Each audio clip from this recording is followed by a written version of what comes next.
আবু বকর সিদ্দিকের বাবা আবু কুহাফা মুসলমান হওয়ার পরে একদিন বললেন, আবু বকর শোনো একটা কথা বলি। কহা বলেন আব্বা। বদরের যুদ্ধের দিন আমি কিন্তু কাফেরদের পক্ষে ছিলাম সরাসরি ময়দানে, আর তুমি মুসলমানদের পক্ষে ছিলা।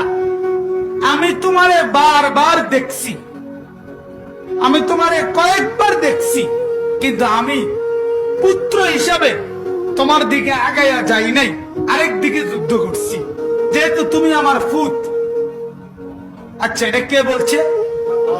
বাপে বলছে। এবার ফুতের কথা কি?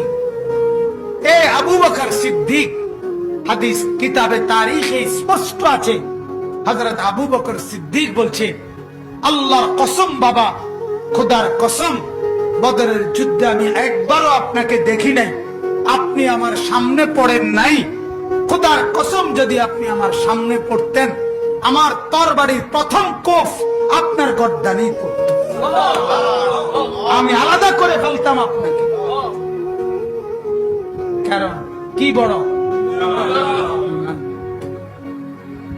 ঈমান বড়, ঈমান বড়। আপনি আমার বাপ, আমি এটা দেখতাম না। বলেন সাহাবায়ে কেরাম এটাই বুঝছেন, ঈমান বড়।